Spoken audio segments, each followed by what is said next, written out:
Shalom Elohim, haleluya, puji nama Tuhan. Semangat pagi Bapak Ibu Saudara yang dikasihi Tuhan kita, Yesus Kristus. Jumpa lagi bersama saya Pendeta Samuel Mawuntu dalam Renungan Pagi.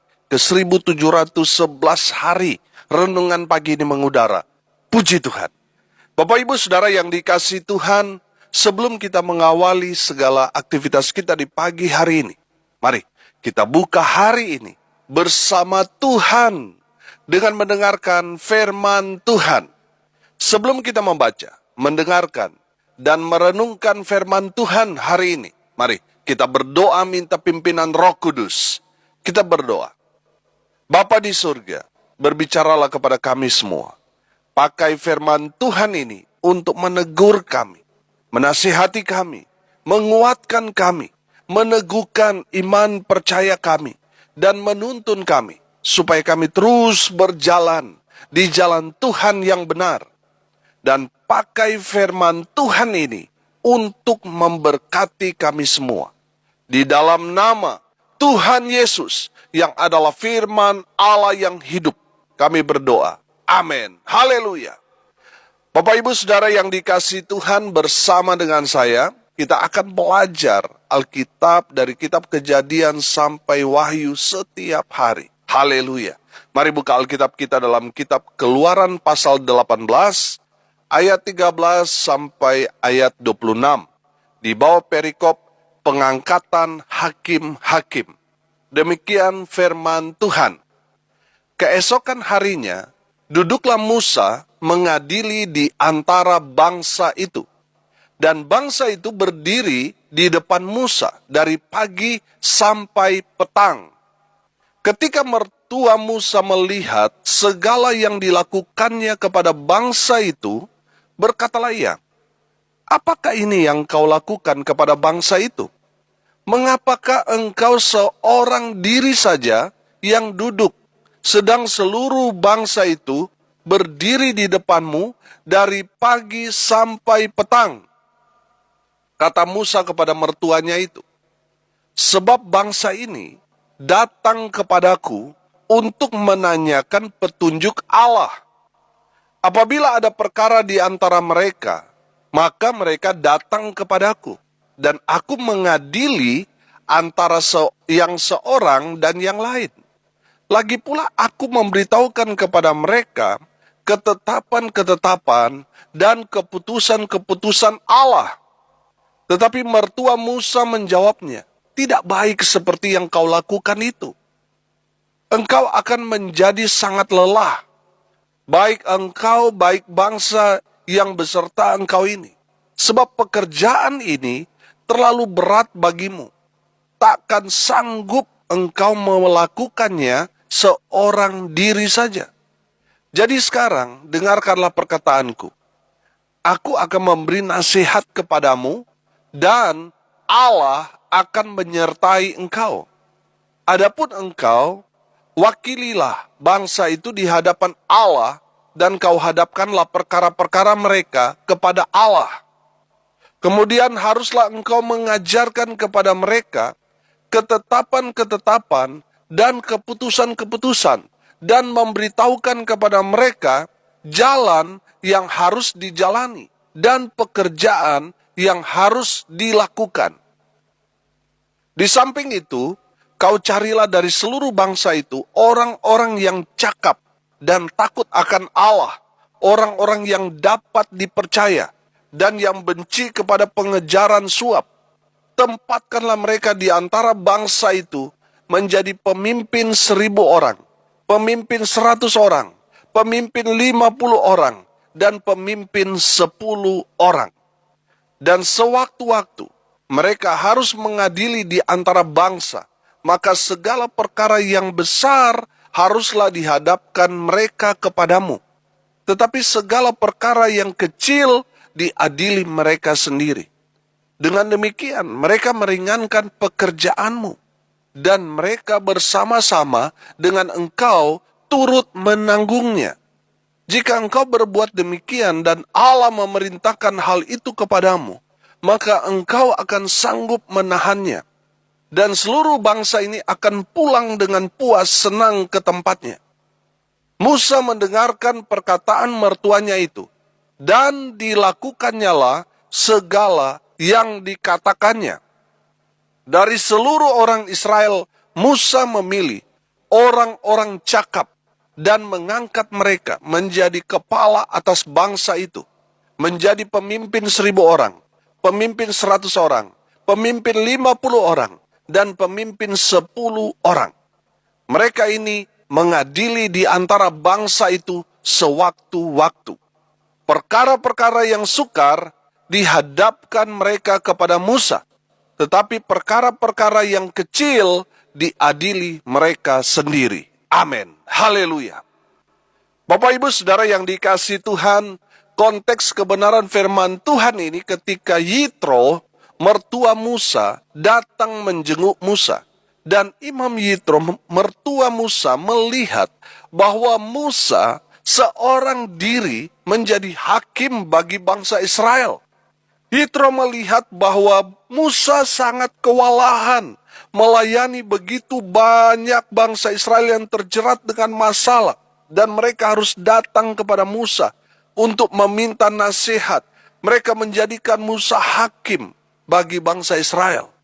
Dan itu yang dilakukan Musa setiap hari. Alkitab mencatat dari pagi sampai petang. Yitro melihat masalah besar maupun masalah receh, masalah kecil harus diselesaikan di hadapan Musa. Melihat itu, Yitro memberikan masukan kepada Musa untuk mencari orang Israel yang dapat membantu pelayanan Musa. Haleluya. Yitro memberikan ilmu manajemen kepemimpinan kepada Musa. Yitro memberikan masukan yang sangat menolong Musa dalam kepemimpinannya atas bangsa Israel. Haleluya. Saudara perhatikan ayat 25 di sana.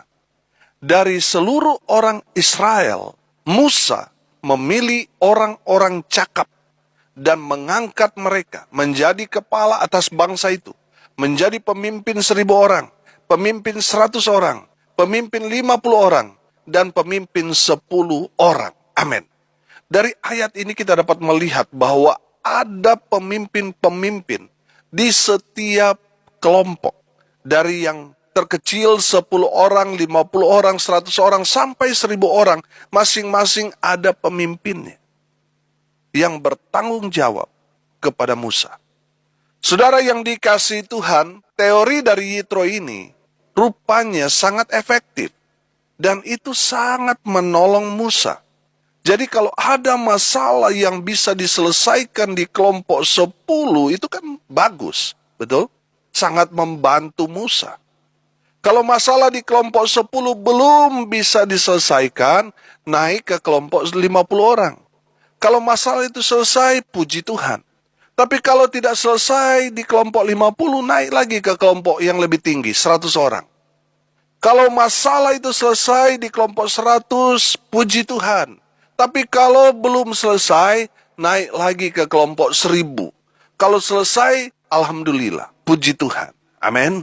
Tapi kalau tidak selesai di kelompok 1.000 orang, itu berarti masalah itu harus dihadapkan kepada Musa. Jadi Musa hanya menghandle masalah-masalah yang sulit, sukar, masalah-masalah yang berat. Haleluya. Jadi dengan metode yang diusulkan Yitro kepada Musa, Musa tidak repot lagi. Betul? Jadi Musa hanya menyelesaikan atau turun tangan ketika ada masalah-masalah gede, masalah-masalah besar.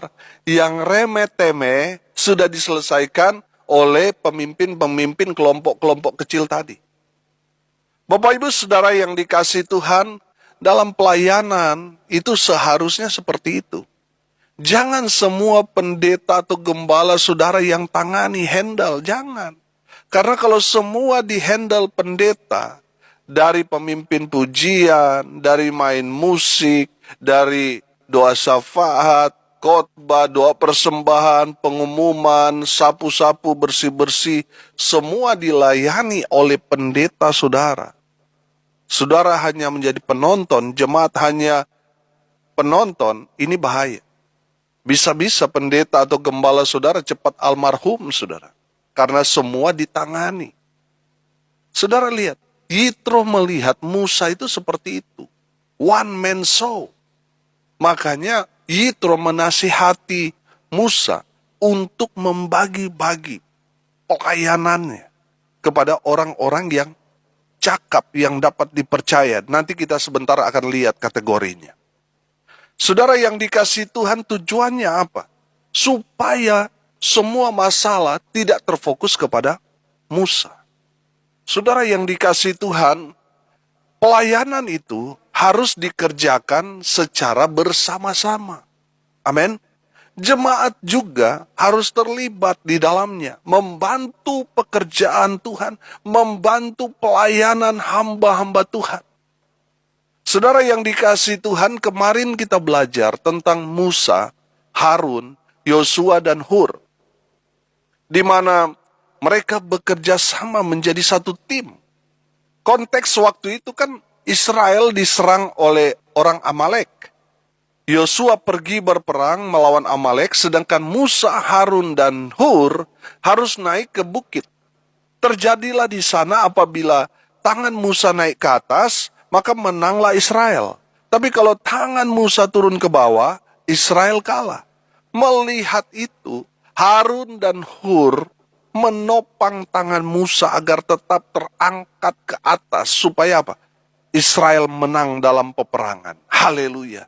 Saudara yang dikasihi Tuhan, dengar baik. Saudara harus menjadi seperti Harun dan Hur dan Yosua.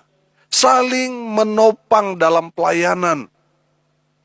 Topang pekerjaan hamba Tuhan saudara, di mana saudara berjemaat, di mana saudara diberkati oleh pelayanan hamba Tuhan itu. Saudara harus menopang dalam pelayanan Tuhan itu. Karena pelayanan itu harus dikerjakan secara tim, bukan one man show. Amin. Saudara yang dikasihi Tuhan, saya berdoa supaya saudara semua menjadi penopang-penopang dalam pelayanan di mana saudara berjemaat. Haleluya. Ayat 20. Kemudian, haruslah engkau mengajarkan kepada mereka ketetapan-ketetapan dan keputusan-keputusan, dan memberitahukan kepada mereka jalan yang harus dijalani dan pekerjaan yang harus dilakukan. Amin. Dari ayat ini kita dapat melihat proses untuk mereka yang akan menopang pelayanan, yang akan terlibat dalam dunia pelayanan. Mereka harus diajarkan, mereka harus dibekali, saudara, dengan pengetahuan-pengetahuan firman. Mereka harus diajarkan tentang peraturan-peraturan atau ketetapan-ketetapan atau perintah-perintah dari Tuhan. Mereka harus belajar keputusan-keputusan atau yang sudah menjadi hukum, yang sudah disepakati. Dan mereka harus paham apa yang mereka kerjakan. Mereka harus paham job desk mereka. Amin. Haleluya. Bapak Ibu Saudara yang dikasihi Tuhan, jangan sampai ada hamba Tuhan tetapi tidak tahu ini apakah perintah atau larangan dari firman. Jangan sampai ada orang-orang yang mengatasnamakan pelayan-pelayan Tuhan, tetapi mereka tidak paham job desk mereka. Saudara yang dikasihi Tuhan, orang yang terlibat dalam pekerjaan Tuhan, menjadi penopang dalam pelayanan, mereka harus tahu ini. Ketetapan-ketetapan atau semua aturan, perintah-perintah firman, mereka harus tahu. Mereka harus tahu hukum Taurat. Keputusan-keputusan, mereka harus tahu. Dan mereka harus tahu job desk mereka. Apa yang mereka harus kerjakan. Mereka harus tahu posisi mereka dan pekerjaan yang harus mereka lakukan apa. Mereka harus paham. Amin. Di ayat 21, ini bicara tentang syarat-syarat orang yang hendak menjadi pemimpin atau pelayan Tuhan yang terjun dalam pekerjaan Tuhan. Dalam kelompok 10, 50, 100, 1000 orang. Ini juga menjadi syarat bagi kita yang mau terlibat di dalam pekerjaan Tuhan, menjadi pemimpin rohani. Entah itu saudara pemimpin sel, pemimpin di komunitas saudara, wilayah saudara, dan lain sebagainya. Saudara yang dikasihi Tuhan, perhatikan ayat 21. Di samping itu, kau carilah dari seluruh bangsa itu orang-orang yang cakap dan takut akan Allah, orang-orang yang dapat dipercaya dan yang benci kepada pengejaran suap. Tempatkanlah mereka di antara bangsa itu menjadi pemimpin 1.000 orang, pemimpin 100 orang, pemimpin 50 orang, dan pemimpin 10 orang. Haleluya. Bapak Ibu Saudara yang dikasihi Tuhan, ini menjadi syarat bagi mereka yang mau menjadi pemimpin di kelompok itu. Syaratnya, orang itu harus cakap. Apa itu cakap? Bijaksana. Dikenal baik. Supaya apa saudara? Supaya kehidupan mereka jadi berkat. Tidak menjadi batu sandungan, tapi jadi berkat. Amin. Saudara, ada berapa banyak orang yang salah memilih tim. Dia menganggap, oh ini orang kaya nih, cocok nih jadi bendahara. Belum tentu saudara. Saudara yang dikasihi Tuhan, ada banyak orang memilih pemimpin hanya karena nggak ada pilihan lain. Saya kasih contoh. Saudara ingat waktu saudara dipilih menjadi pemimpin rohani, mungkin di sel atau sebagainya, saudara. Saudara misalnya ada pilihan di sana. Pasti ada banyak orang yang memilih, ini orang ini aja pemabuk dia biar dia bertobat. Pilih dia aja biar dia tobat. Padahal orangnya orang panjudi, orang suka selingkuh dan lain sebagainya, saudara. Ya, puji Tuhan. Ada beberapa banyak orang yang terpilih seperti itu dan bertobat. Tapi ada banyak orang yang tidak jadi berkat. Betul mereka dipilih menjadi seorang pemimpin rohani, tetapi kehidupan mereka seperti roh halus. Betul? Saudara yang dikasihi Tuhan, syarat menjadi seorang pemimpin rohani, dia harus cakap, dia harus bijaksana, dia harus dikenal baik, kehidupannya baik, sehingga pelayanannya itu jadi berkat. Haleluya. Yang kedua, syaratnya harus takut akan Allah. Saudara yang dikasihi Tuhan, kalau saudara takut kepada istri, takut kepada pimpinan saudara, takut kepada bos saudara, daripada takut kepada Tuhan, saudara nggak cocok jadi pemimpin rohani. Seorang pemimpin rohani haruslah seorang yang takut akan Allah. Amin. Saudara yang dikasihi Tuhan, kalau saudara takut kepada pasangan saudara, takut kepada bos saudara, bisa-bisa keputusan itu bisa melenceng. Makanya seorang pemimpin, dia syaratnya harus takut akan Tuhan. Yang ketiga, seorang yang berintegritas, seorang yang dapat dipercaya. Amin. Saudara yang dikasihi Tuhan, seorang pemimpin haruslah orang yang berintegritas. Ya katakan ya, tidak katakan tidak. Jangan kabur di sana. Saudara yang dikasihi Tuhan, seorang yang dapat dipercaya saat ini sangat-sangat sulit dicari. Saudara yang dikasihi Tuhan, perhatikan. Banyak orang cari kerja. Dengan titel mereka taruh di CV mereka, pengalaman mereka, dan lain sebagainya. Tetapi orang yang mau menerima mereka untuk bekerja bukan mencari titel, tetapi mereka mencari apakah orang ini dapat dipercaya atau tidak. Saudara yang dikasihi Tuhan, kenapa seperti itu? Karena sekarang lagi krisis kepercayaan. Nah, seorang pemimpin rohani adalah seorang yang berintegritas. Haleluya. Yang keempat, saudara, syarat menjadi pemimpin rohani harus bebas KKN. Harus bebas dari suap menyuap. Harus bebas dari korupsi. Saudara yang dikasihi Tuhan, seorang pemimpin harus bersih. Baik itu dari tingkah lakunya, baik itu perkataannya, hatinya harus bersih. Saudara yang dikasihi Tuhan, jangan sampai kita ini korupsi.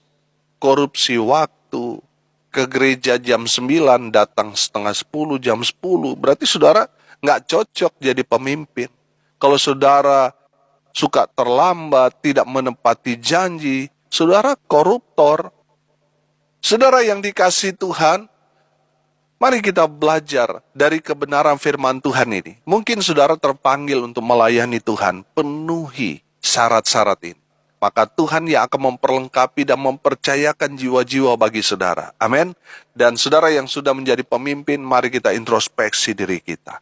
Untuk menjadi seperti apa yang Tuhan mau dari kita. Mari kita menjadi orang yang bijaksana, cakap dan dikenal baik, jadi berkat, supaya nama Tuhan dipermuliakan. Mari kita mau belajar hidup takut akan Tuhan. Mari kita mau belajar menjadi orang yang berintegritas. Mari kita mau bersihkan hati kita, bebas dari korupsi, kolusi, nepotisme. Mari kita berdoa. Terima kasih Bapa di surga atas kebenaran firman yang sangat memberkati kami. Berkati semua pendengar dimanapun mereka berada. Hidup mereka diberkati, rumah tangga mereka diberkati, usaha pekerjaan pelayanan mereka diberkati. Mereka yang sakit disembuhkan, mereka yang lemah dikuatkan. Mereka yang berduka cita, Tuhan memberikan penghiburan sejati kepada keluarga yang ditinggalkan. Mereka yang hari ini berulang tahun, Tuhan Yesus memberkati dengan umur panjang. Kesehatan, kekuatan dari Tuhan Yesus menyertai mereka. Hamba berdoa biarlah berkat surgawi turun memenuhi semua pendengar. Bapak Ibu Saudara yang dikasihi Tuhan, arahkanlah hatimu dan terimalah berkat dari Tuhan Yesus. Tuhan memberkati engkau dan melindungi engkau. Tuhan menyinari engkau dengan wajah-Nya dan memberi engkau kasih karunia. Tuhan menghadapkan wajah-Nya kepadamu dan memberi engkau damai sejahtera. Di dalam nama Tuhan Yesus, sumber segala berkat. Bapak Ibu Saudara yang percaya diberkati Tuhan, katakan amin. Puji Tuhan. Salam kasih dari Bali. Saya Pendeta Samuel Mawuntu. Sampai jumpa besok pagi. Tuhan Yesus memberkati kita semua. Haleluya.